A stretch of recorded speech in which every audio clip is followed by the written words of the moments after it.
이사야 11장 1절에서 10절 그리고 로마서 15장인데요. 이사야 말씀 우리 함께 보시겠습니다.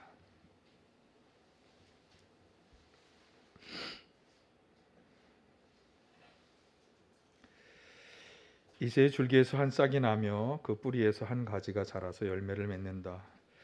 주님의 영이 그에게 내려오신다. 지혜와 총명의 영, 모략과 권능의 영, 지식과 주님을 경외하게 하는 영이 그에게 내려오시니 그는 주님을 경외하는 것을 즐거움으로 삼는다. 그는 눈에 보이는 대로만 재판하지 않으며 귀에 들리는 대로만 판결하지 않는다. 가난한 사람들을 공의로 재판하고 세상에 억눌린 사람들을 바르게 논죄한다. 그가 하는 말은 몽둥이가 되어 잔인한 자를 치고 그가 내리는 선고는 사악한 자를 사형에 처한다. 그는 정의로 허리를 동여매고 성실로 그의 몸에 띠를 삼는다. 그때는 이리가 어린 양과 함께 살며 표범이 새끼 염소와 함께 누우며 송아지와 새끼 사자와 살찐 짐승이 함께 풀을 뜯고 어린 아이가 그것들을 이끌고 다닌다. 암소와 곰이 서로 벗이되며 그것들의 새끼가 함께 눕고 사자가 소처럼 풀을 뜯어 먹는다. 젖 먹는 아이가 독사의 구멍에서 곁에서 장난하고 젖된 아이가 살무사의 굴에 손을 넣는다. 나의 거룩한 산 모든 곳에서 서로 해치거나 파괴하는 일이 없다. 물이 바다를 채우듯 주님을 아는 지식이 땅에 가득하기 때문이다. 그날이 오면 이새의 뿌리에서 한 싹이 나서 만민의 깃발로 세워질 것이며 민족들이 그를 찾아 모여들어서 그가 있는 곳이 영광스럽게 될 것이다. 아멘. 로마서 15장의 말씀은 설교 중에 이렇게 인용하면서 말씀을 나누도록 그렇게 하겠습니다. 말씀드린 것처럼 오늘 우리는 대강절 둘째 주일을 맞이합니다. 그래서 대강절의 의미는 다시 이제 오시는 메시아를 사모하며 기다리는 것인데 오늘 우리에게 이제 의미가 있는 것은 그분이 다시 오신다고 말씀하셨기 때문에 다시 오시는 메시아를 우리가 어떻게 사모하며 기다릴 것이냐. 그러니까 메시아를 맞이하는 사람들에게 요청되는 것을 우리가 지난주부터 나누고 있습니다. 지난주에는 이사야 2장에 나오는 말씀을 나누었는데 그러니까 오시는 메시아를 맞이할 때 우리가 먼저 가져야 하는 것은 특별히 이제 다시 오시는 메시아는 그분이 마지막 때에 다시 오시는 거죠. 그래서 그분이 다시 오시는 때는 종말의 그 날을 말씀하는 것이기 때문에 다시 오시는 예수님을 생각할 때 우리가 무엇보다 먼저 가져야 할 의식은 마지막 때의 의식입니다. 세상에 벌어지는 여러 가지 징조들을 보면서 마지막 때가 가까이 왔다라고 하는 마음을 먼저 우리가 가져야 하고 그때 이사야 2장에서 선지자가 요구하는 것은 이제 그 표현 그대로 하면 주님의 산에 올라 주의 성전으로 올라가자. 올라가서 주님의 가르침을 잘 받자. 그렇게 말씀하죠. 근데 그 주님의 말씀을 성전에서 우리가 배워야 하는 까닭은 세상에 하나님을 아는 지식이 가득해야 하기 때문에 그래서 평화라고 하는 주님이 이 땅에 이루실 종말에 이루실 그 일을 이루기 위해서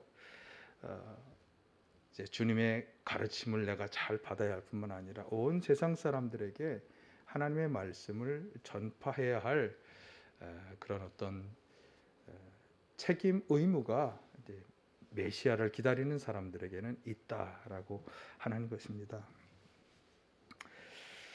오늘 본문 이사야 11장의 말씀도 이제 거기에 이어서 주님께서 오시는 그날을 우리가 어떻게 준비하고 맞이할 것이냐라고 하는 관점에서 말씀하고 있는데 특별히 하나님께서 참으로 원하시는 그 평화의 세상을 어떻게 이루어야 할 것인지 그 하나님이 이루시려고 하는 그 평화에 우리가 어떻게 참여할 수 있는 것인지 거기에 대해서 말씀하고 있습니다.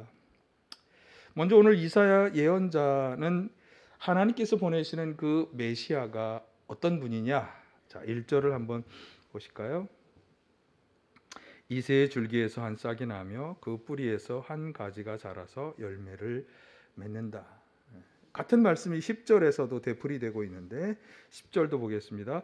그날이 오면 이새의 뿌리에서 한 싹이 나서 만민의 깃발로 세워질 것이며 민족들이 그를 찾아 모여들어서 그가 있는 곳이 영광스럽게 될 것이다.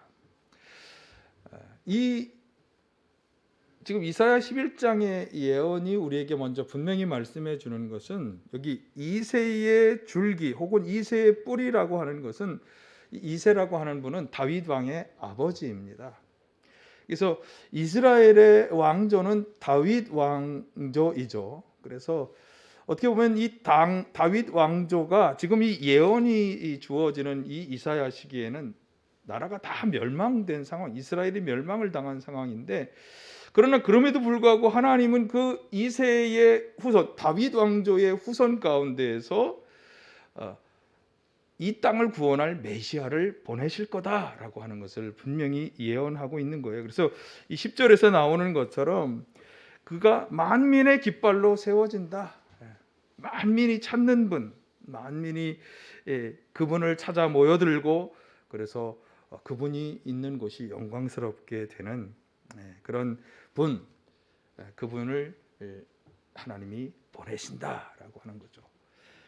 그래서 우리는 잘 알고 있죠. 다윗 왕의 후손 가운데 하나님 보내시는 메시아 되신 분이 누구죠? 예수 그리스도. 그래서 이 구절은 바로 다윗 왕의 후손이신 예수님께서 메시아로 오실 것에 대한 한 예언 가운데 하나가 되겠습니다. 자, 이것을 좀 더 잘 말씀해 주는 구절은 이사야 9장에 나오는데 9장 6, 7절을 한번 보실까요? 같이 하겠습니다. 한 아기가 우리를 위해 태어났다. 우리가 한 아들을 모셨다. 그는 우리의 통치자가 될 것이다. 그의 이름은 놀라우신 조언자, 전능하신 하나님, 영존하시는 아버지, 평화의 왕이라고 불릴 것이다. 여기까지. 여기도 분명히 얘기하는 거죠. 아기가 태어나는데 그 아들은 우리의 통치자가 된다. 그래서 이 아들은 하나님의 아들을 말씀하는 것으로 보여지고요. 그래서 그분이 우리 가운데 오셔서 이루실 일들을 이렇게 좀 표현하고 있는 것입니다. 계속 볼까요? 그의 왕권이 점점 더 커지고 나라의 평화도 끊임없이 이어질 것이다. 그가 다윗의 보좌와 왕국 위에 앉아서 이제부터 영원히 공평과 정의로 그 나라를 굳게 세우실 것이다. 만군의 주님의 열심히 이것을 반드시 이루실 것이다. 맨 끝에 보면 하나님은 반드시 이 일을 행하신다는 거죠. 그래서 이 땅에 오셔서 우리를 통치하시며 평화의 나라를 끝없이 이루실 분, 공평과 정의로 그 나라를 이루실 분, 그분을 하나님이 반드시 보내신다. 그것을 말씀하고 있습니다. 자, 오늘 본문의 예언에서도 지금 하나님이 보내시는 메시아가 어떤 분인지를 이와는 좀 말은 다르지만 맥락은 같은 맥락으로 이렇게 예언하고 있습니다. 자, 한번 보실까요? 이사야 11장 2에서 5절. 주님의 영이 그에게 내려오신다. 지혜와 총명의 영, 모략과 권능의 영, 지식과 주님을 경외하게 하는 영이 그에게 내려오시니 그는 주님을 경외하는 것을 즐거움으로 삼는다.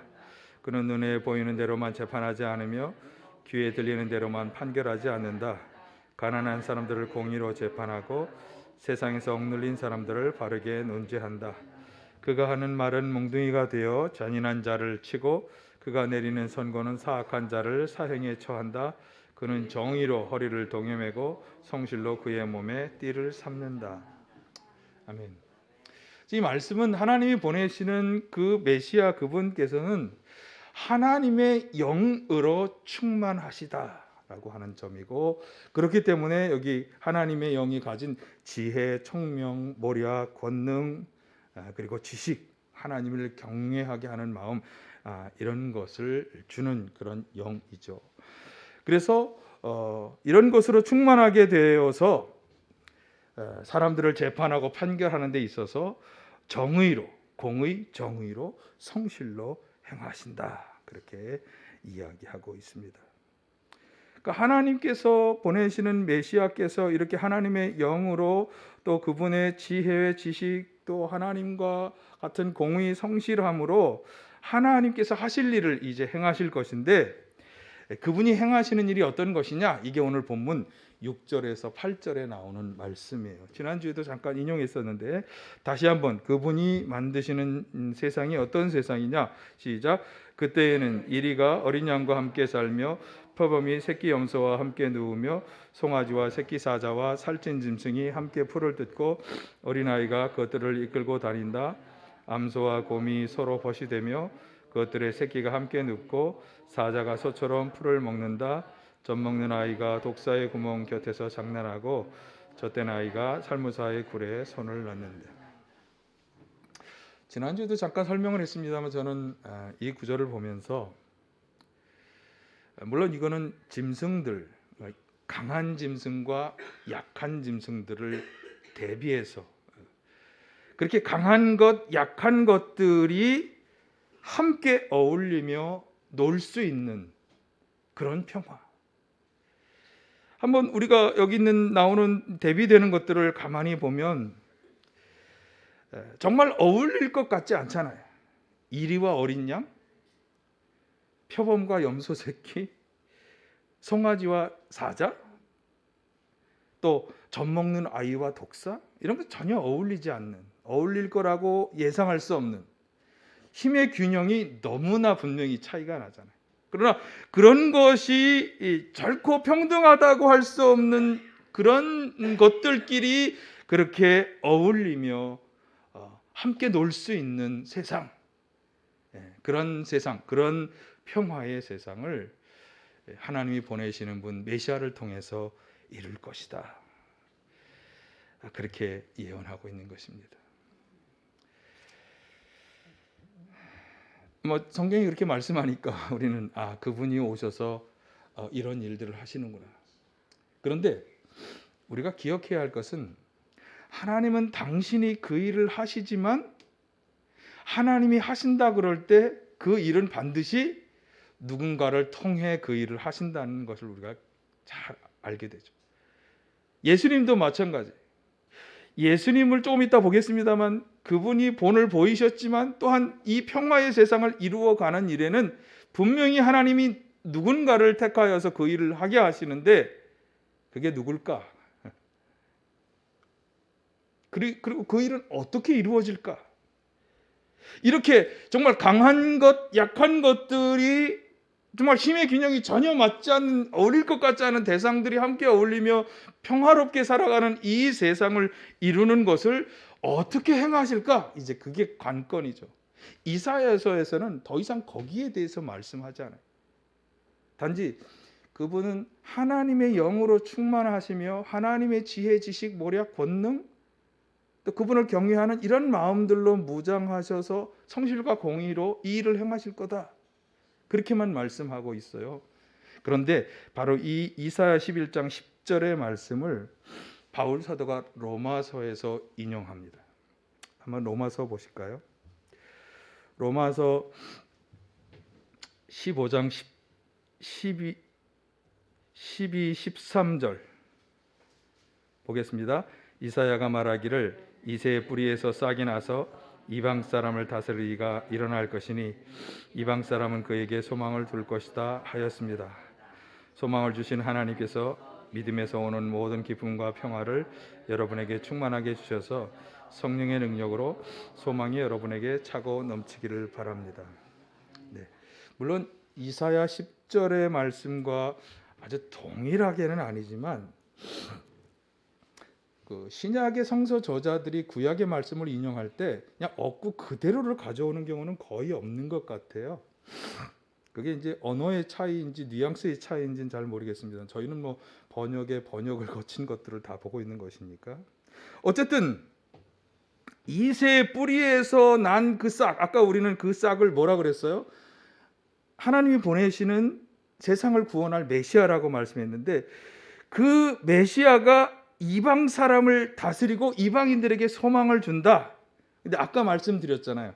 그 메시아가 와서 하실 일이 평화의 세상이라고 그랬으니까 여기서 말하는 이방 사람에게 주는 소망은 평화의 소망을 분명히 의미하는 거예요.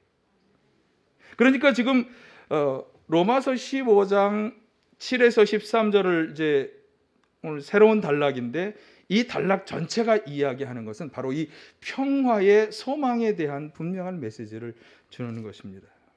그러면 이 평화의 소망을 바울 사도는 어떻게 이루어질 것이라고 보고 있는가? 먼저 보아야 할 것은 바로 그 그리스도라고 하는 그분을 통해서 하나님이 하실 일에 대해서 바울 사도가 이렇게 이야기합니다. 자, 7절을 한번 보시죠. 7절.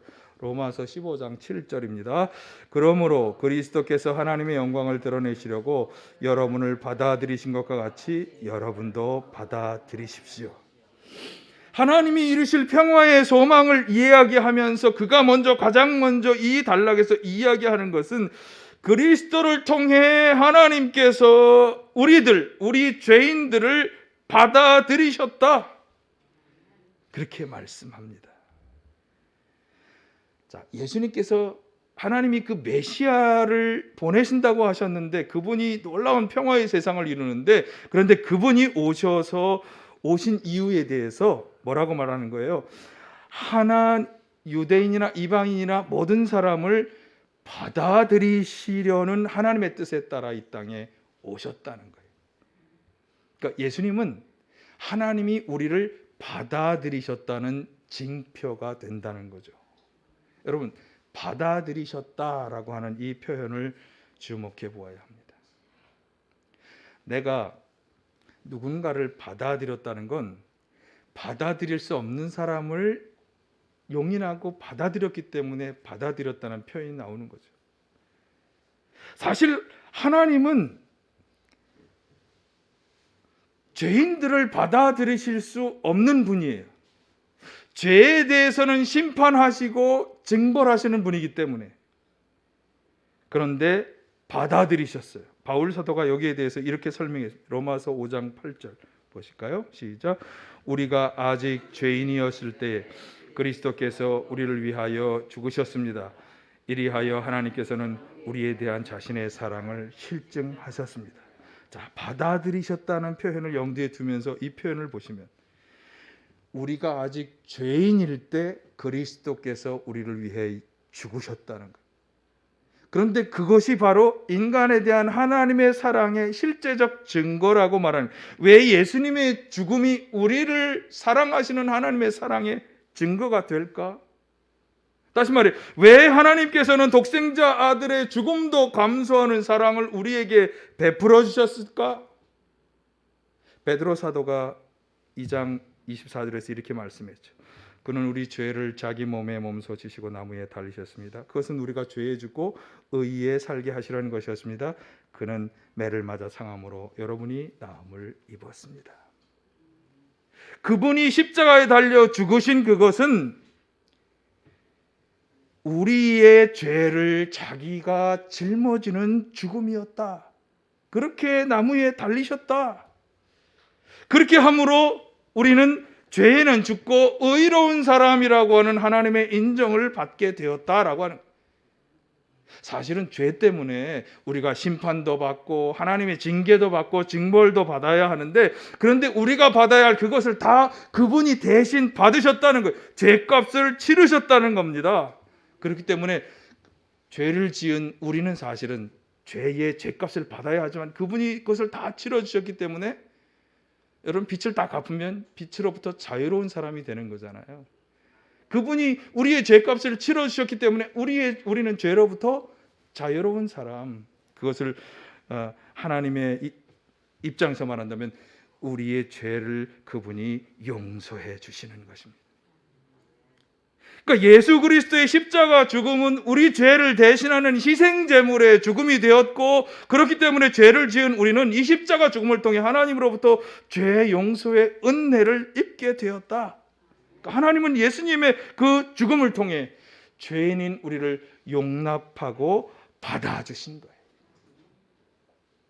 죄인이니까 죄에 합당한 처벌을 받아야 하는데 당신의 아들을 통해서 대신 그 죄를 처벌하시고 우리를 용서하는 은혜를 베풀어 주신 것을 받아들이셨다라고 표현하는 것입니다.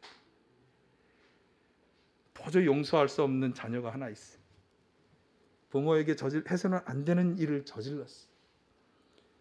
그런데 다른 어떤 것으로 그것을 대치하고 그 자녀를 용서해 주는 거야.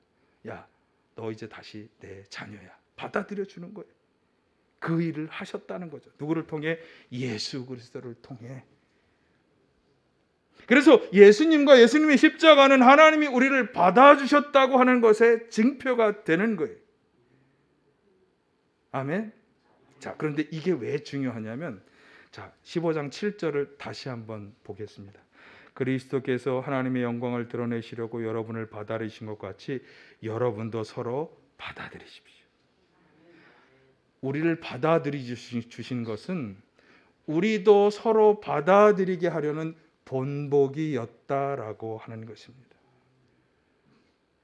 예수님의 십자가를 통해서 하나님이 우리를 받아주신 것은 우리도 그 받아들임이라고 하는 것을 본받아서 서로 받아들이도록 하려고 하는, 받아들임의 본을 받으라고 하는 그 교훈을 주시기 위해서 바로 예수 그리스도를 통해 우리를 받아주셨다라고 하는 것입니다.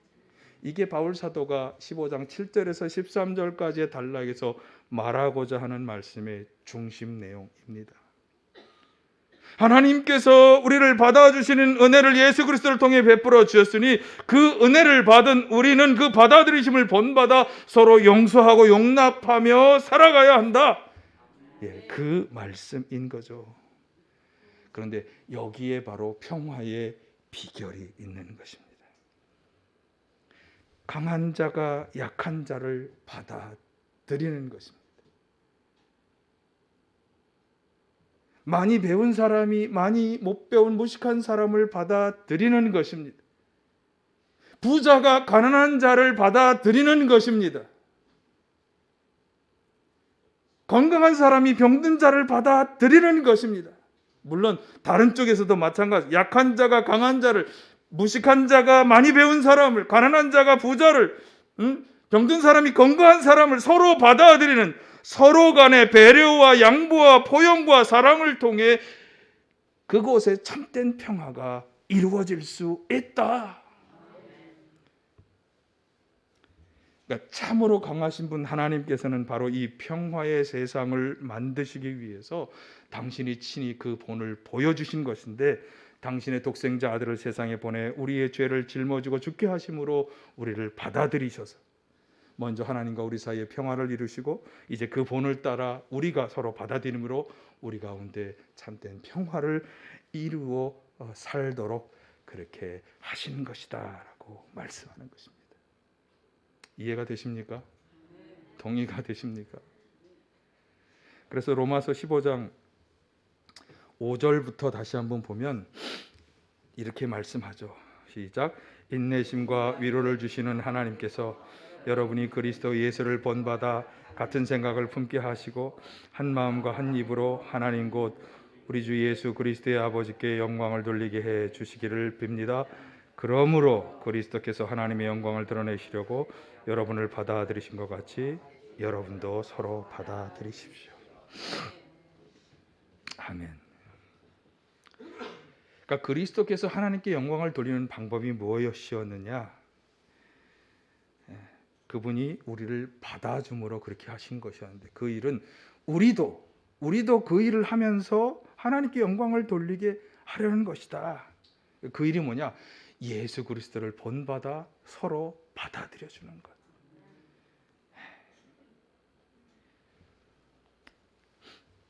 그런 맥락에서 이제 에베소서 2장 10절의 말씀을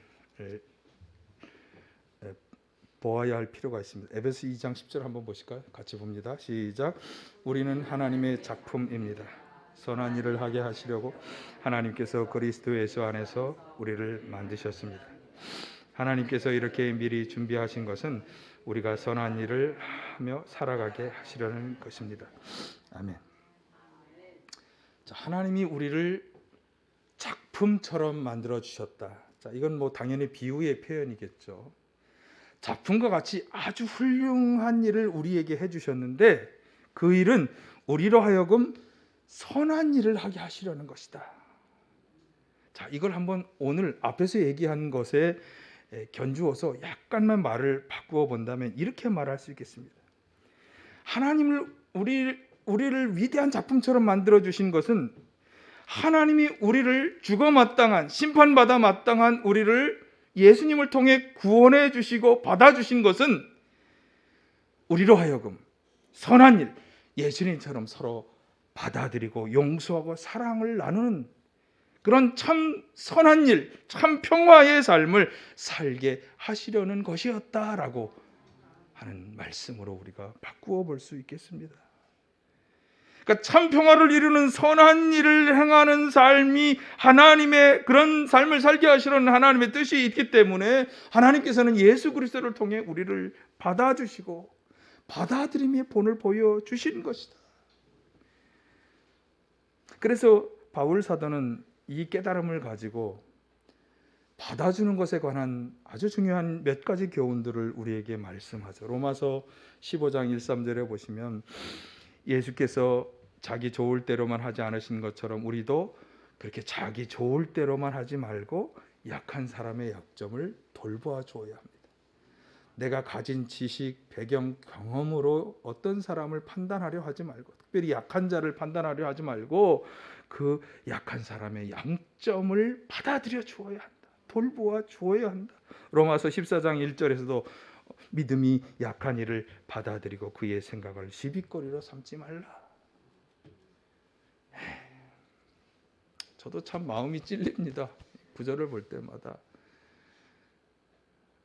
제가 참 완고한 사람이어서 제가 목사의 입장에서 자꾸 성도를 보거든요. 아, 저렇게 하면 안 되는데 하는 생각을 참 자주 해요. 그런데 이 말씀을 보면서 야, 네가 그렇게 해서는 안 되는 거야. 받아들일 수 있어야 되는 거야. 자, 어떻게 하는 것이 예수님이 우리를 받아주신 것처럼 하는 것일까? 제가 몇 가지 생각을 좀 정리해 보았습니다.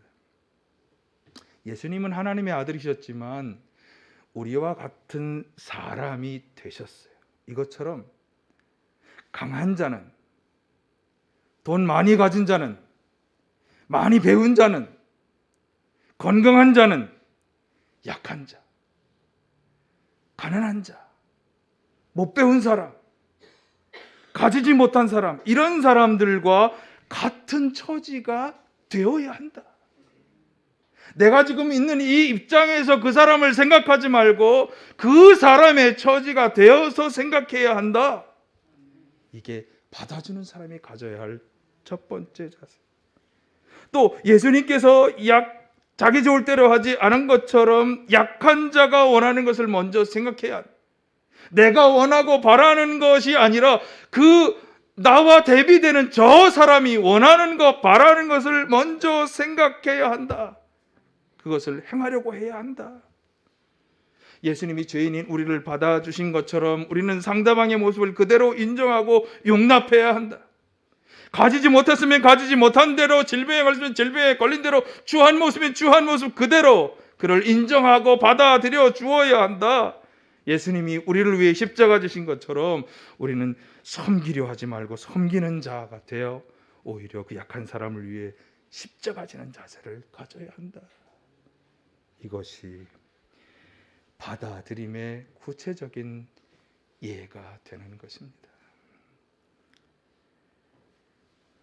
지난주에 잠깐 말씀을 드렸습니다. 세계 강대국 지도자들이 극도의 국가 이기주의를 가지고 독재적, 폭력적 언행들을 보이면서 자국의 이익을 위해서 세계를 공포와 굶주림으로 몰아넣고 있다. 세계 평화를 뒤흔드는 일들을 하고 있다. 그렇게 말씀을 드렸는데 요한계시록을 읽어가면서 이제 이 말씀들을 가만히 생각해 보면 이 강대국들이 이렇게 하는 이 일들이 정말 마지막 때의 징조가 아닐까? 이런 생각이 강하게 듭니다. 그래서 참 평화의 세상이 기다려지는 때입니다. 이러한 때 주님께서 말씀하시죠. 내가 너에게 본을 보여주었으니 너희도 나를 본받아 참 평화의 세상을 이루라고 말씀하죠. 먼저는 예수님이 하나님의 영으로 충만하셔서 그분의 지혜와 지식과 또 여러 가지 하나님이 가지신 것, 특별히 하나님 경외의 마음으로 충만하게 되셔서 공의와 성실로 하나님의 일, 평화의 일을 감당하신 것처럼 우리도 하나님의 영으로 먼저 충만해서 하나님의 지혜와 지식과 모략과 권능과 하나님을 경외하는 마음으로 충만하게 되어야 할 줄로 믿습니다. 그리고 말씀하죠. 내가 너희를 받아들였으니 너희도 서로 받아주라. 받아들임의 본을 받아 우리도 서로 받아들이며 평화를 이룰 것을 요청하시고 있습니다. 이것은 사실 요청을 넘어 명령입니다. 주님의 받아들여짐의 은혜를 받은 사람들 모두에게 주시는 명령의 말씀입니다. 그래서 우리는 우리 가운데 우리 주변의 힘의 균형이 전혀 이루어지지 않는 상대와 더불어 받아들이며 살아가야 합니다. 강한 자와 약한 자, 가진 자, 못 가진 자, 배운 자, 무식한 자, 건강한 자, 병든 자, 부자와 가난한 자 모두가 다 용납하고 용서하며 사랑하며 아무 거리낌이 없이 어울리며 살아가야 하는 것입니다. 그런 세상을 만들어갈 때 우리 가운데 하나님의 참된 평화가 이루어지게 될 것입니다. 메시아께서 이 일을 행하실 거라고 하는 이 말씀은 메시아를 기다리는 우리가 바로 이 일에 참여하는 자가 되어야 할 것을 우리에게 말씀해 주기도 하는 것입니다. 하나님의 영으로 충만하시기를 바랍니다. 하나님의 지혜, 지식, 경외의 믿음으로 무장하셔서 공의와 성실로 행하며 살아가시되 무엇보다 서로 받아들이는 이 일을 행하여 주셔서 참된 평화를 이루며 살아가고 세계에 이 평화의 소망을 줄 수 있는 우리 모두가 다 되시기를 간절히 축원합니다.